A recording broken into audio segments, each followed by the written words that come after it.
안녕하세요, 한상기입니다. 오늘 소개해드릴 차는 람보르기니 우라칸 STO입니다. 우라칸 STO는 우라칸의 하드코어 버전이죠. 레이싱카에 가까운 패키징이지만 일반 도로도 운행할 수 있는 모델입니다. 차명 STO의 5도 오몰로가타를 의미를 하죠. 기존 우라칸에는 퍼포먼테라고 하드코어 버전이 있었는데 이 STO는 성격이 조금 다릅니다. 그러니까 라인업에서 가장 하드코어 버전인 건 맞는데 STO는 기본적으로 레이싱카에 가까운 스펙이기 때문에 기존의 퍼포먼테와는 그 성격이 다르다고 할 수가 있죠. 우라칸 STO는 우라칸 라인업에 포함이 되어 있긴 하지만 그 접근이 많이 다릅니다. 레이싱카를 목적으로 개발이 됐기 때문에 외장부터 많이 다릅니다. 일단 외부 패널의 대부분이 카본 파이버로 제작이 됐습니다.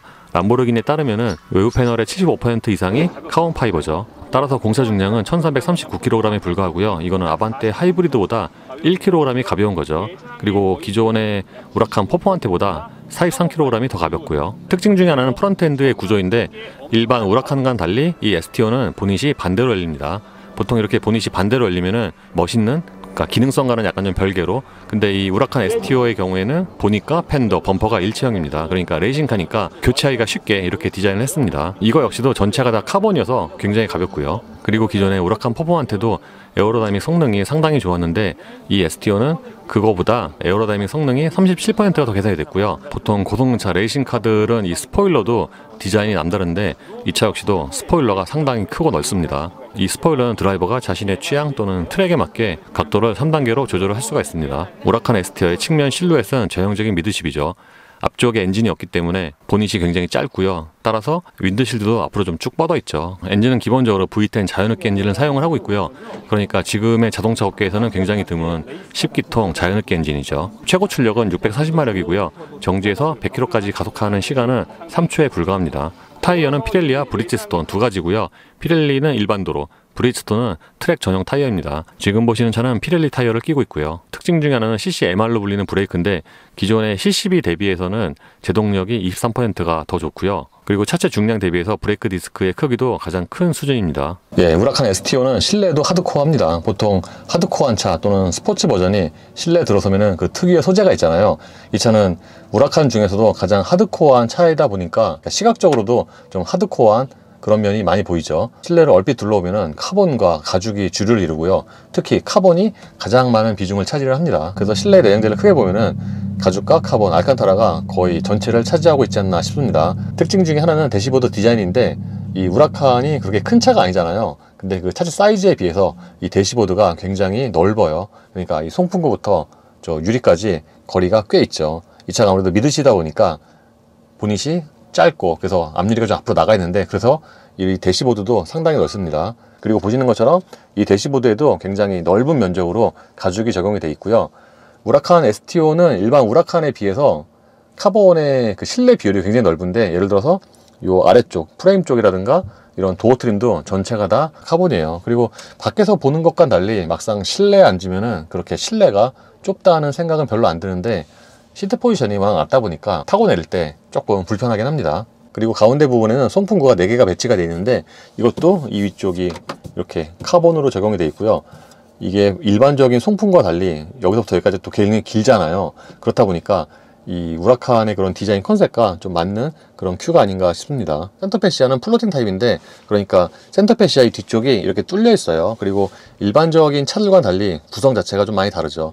같은 플로팅 타입이긴 해도 이 센터 패시아는 굉장히 많이 올라와 있어서 요 버튼들이 다 작잖아요. 그럼에도 불구하고 이 직관적인 그런 인터페이스가 되는 것 같아요. 그리고 운전대를 잡은 손과도 그렇게 멀지가 않고요. 아벤타도르나 우라칸은 약간 전투기를 연상시키는 그런 실내 디자인인데 이 우라칸 역시도 이 상단의 버튼들을 보면은 일반적인 차들과 완전히 다르고 그리고 약간 좀 비행기 좀 연상시키는 그런 디자인이죠.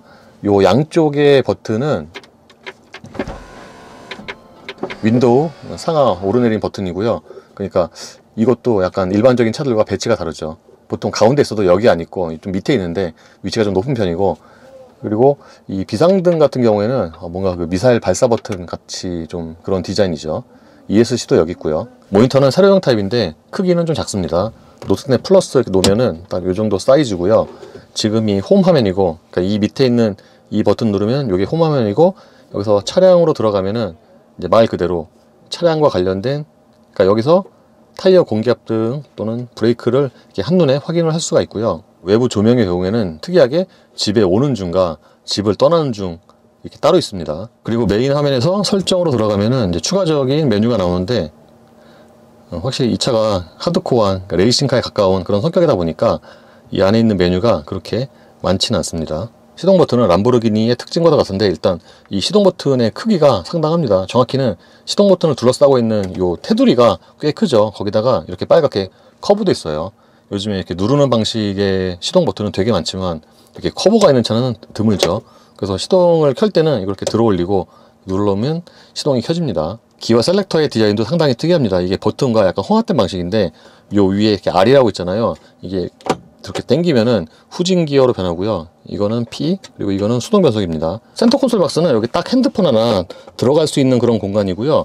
여기에 12V가 있고 요 양쪽에 USB 단자 2개가 있습니다. 그러니까 USB 단자가 굉장히 좀 사용하기 힘든 그런 위치에 있죠. 그리고 키는 이렇게 생겼는데, 안팎으로 굉장히 특별한 그런 디자인에 비해서 키는 굉장히 평범합니다. 꼭 아반떼 키라고 해도 무방하고요. 오히려 여기 열쇠 고리가 더 예쁘네요. 보통 스포츠성이 강한 차들은 운전대가 거의 90도로 서 있는데, 이 차가 그렇습니다. 이 차 옆에서 보면은 운전대가 거의 90도로 서 있어요. 그리고 차 크기 대비해서 운전대는 크기가 좀 큰 편이고요. 이 림은 뭔가 굴곡 자체도 되게 이 차의 성격을 보여주는 것처럼 이렇게 좀 우락부락합니다. 가운데는 또 이렇게 한 줄기, 이게 약간 보라색인가? 그 색상이 들어가 있고요. 이 운전대에 적용된 버튼 같은 경우에도 좀 오밀조밀하죠. 그리고 드라이브 모드는 스포크 하단에 있고요. 기본이 STO고 이렇게 세 가지 모드가 제공이 됩니다. 또 특징 중에 하나가 패들 시프트인데, 보통 이탈리아의 슈퍼카들이 유달리 패들 시프트가 좀 크고 여기에 좀 디자인 공을 많이 들이는 것 같은데, 이 차도 그렇습니다. 유달리 이 패들 시프트가 굉장히 길죠. 그래서 예를 들어서 헤어핀에서 이제 코너 빨리 돌아도 뭔가 대충 손을 빼도 걸릴 것 같은 그런 길이고요. 보통 고성차들이 딱 필요한 정보만 집중적으로 보여줄 수 있게 디자인을 하는데, 이 차도 그렇죠. 요 가운데 부분에 속도보다는 회전계가 가장 크게 배치가 되어 있고요. 지금 이 STO 모드고, 이렇게 드라이브 모드를 바꿀 때마다 디자인이 변하는 건 아니고요. 색상이 바뀌는군요.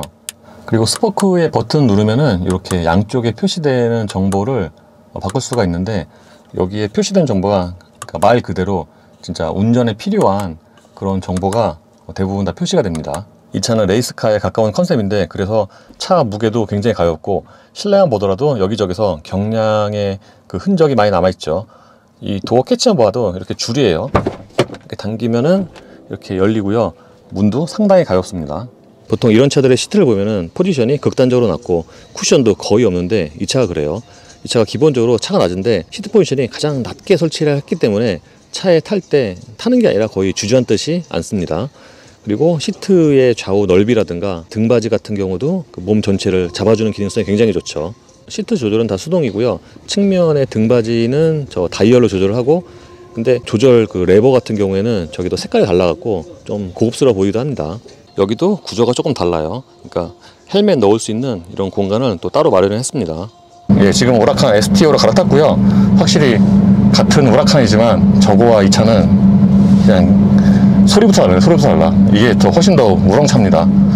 이게 같은 우라칸이지만 이 차는 애초에 경주차 목적으로 나와갖고 그 말 그대로 오몰로가토, 여기에 좀 경주에 좀 특화된, 그러니까 사실상 경주차라고 할 수 있죠. 그래서 이게 훨씬 더 하드코어 버전인데, 의외로 시트에 앉으면은 저게 좀 더, 저게 아무래도 저 스파이더다 보니까 뭔가 좀 더 좀 좁게 느껴져요. 상대적으로 이게 좀 더 여유롭습니다. 근데 이런 시트 포지션이나 시트는 저거보다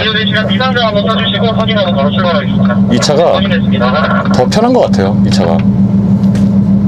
참고로 보통 이런 차들이 대부분 그렇듯이 딱 시트에 앉잖아요. 그러면은 뭐 몇 번 조정 안 해도 딱 자기가 원하는 시트 포지션이 나옵니다. 참고로 최고 출력은 640마력인데, 이 차는 뭐 출력이 되게 높다기보다는 그 다른 부분에서 훨씬 더 경주차에 특화가 되어 있기 때문에 거기서 좀 차이가 많이 나죠. 참고로 이거의 전작은 아니지만 기존에 가장 하드코어했던 우라칸 퍼포먼트에 비하면은 사실 그 차도 다운포스가 굉장히 강해서 그게 특징이었는데, 이 STO는 그거보다 다운포스가 한층 더 강화됐어요. 근데 생각보다 저 스파이더와 비교해서 지금 똑같은 길 달렸을 때 비슷한 속도로 하체가 막 되게 더 단단하거나 그렇진 않네요. 저는 이 차가 좀 더 단단할 줄 알았는데 이렇게 한층 많이, 근데 아주 그렇게 차이가 나진 않습니다.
엄청 빠르네요.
첫 랩에서 첫 코너에서 딱 돌자마자 야, 저 우라칸 스파이더는 게임이 안 되네.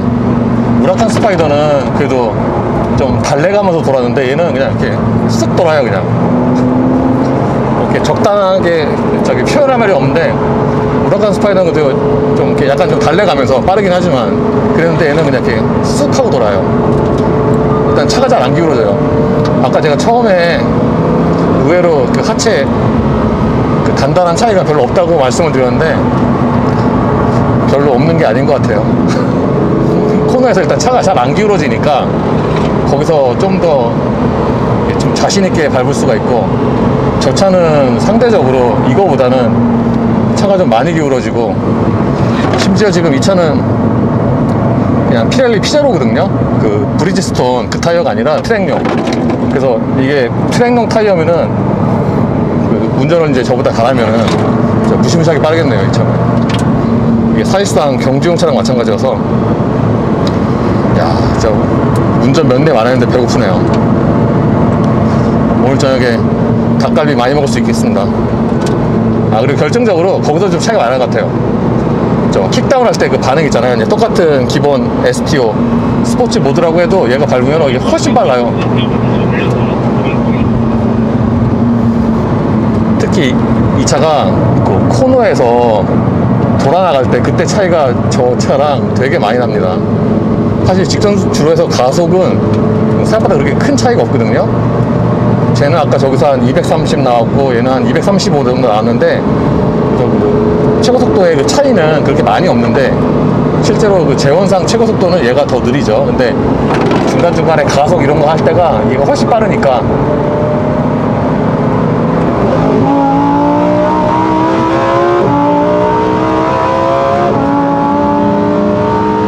한 대 더 돌아?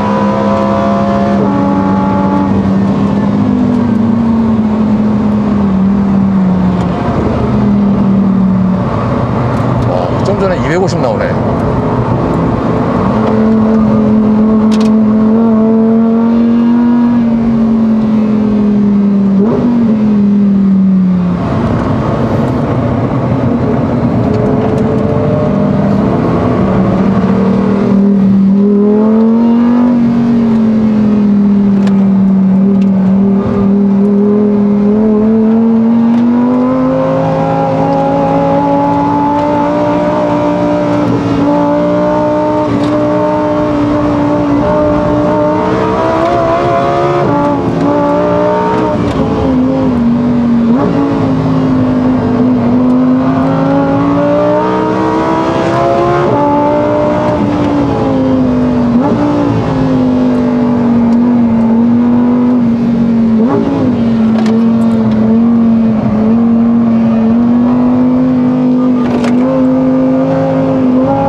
저 차들 때문에 페이스를 낮췄구나, 일부러. 아.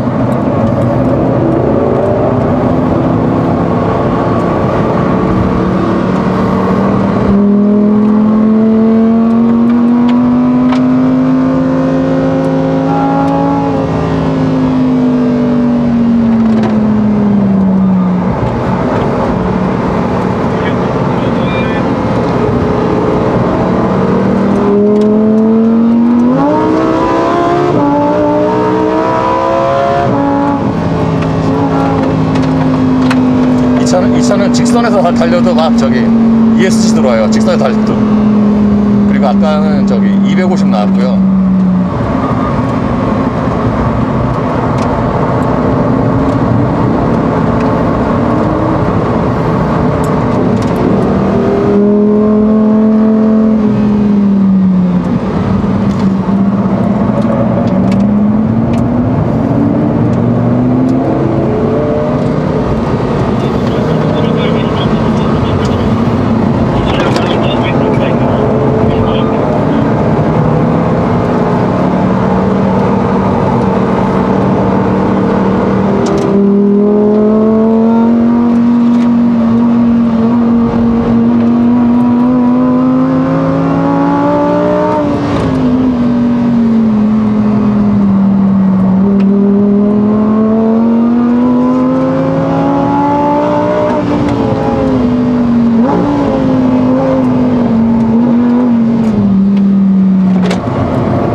근데 지금 타이어 소리도 잘 안 나네요.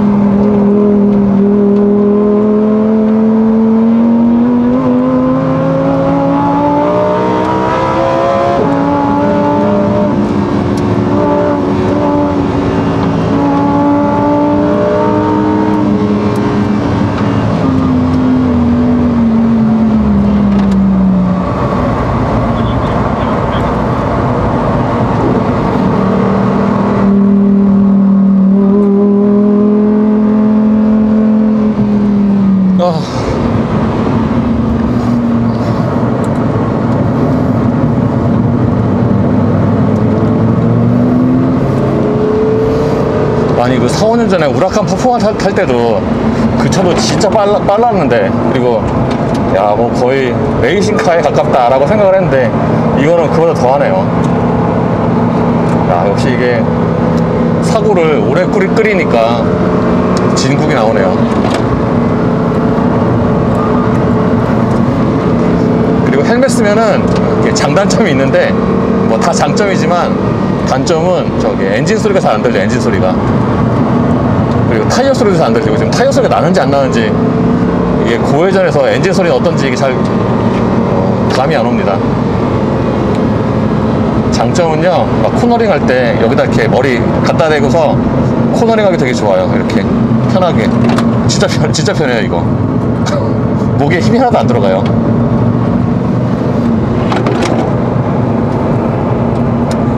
예, 이로써 우라칸 STO의 시승을 마치겠습니다. 이거 잘하면 저 생애 마지막 우라칸 시승일 수도 있어요. 아, 결정적으로 10기통 자연흡기 엔진의 그 마지막 시승일 수도 있어요. 이게 지금 10기통 자연흡기가 자체가 다 없잖아, 엔진이. 그래서 아마 이게 잘하면 정말 생애 마지막 자연흡기 10기통 엔진의 시승이 될 수도 있지 않을까 싶습니다. 아우 더워. 단점으로는요, 통풍이 없어. 구슬에 땀 차요. 와, 진짜 구슬에 땀 차네. 야, 진짜 도요타 포르쉐와 달리 화끈하게 태워주네요. 옛날에는 이게 당연했는데 지금은 이 정도만 태워줘도 화끈하게 태워준다, 이런 소리가 나오죠.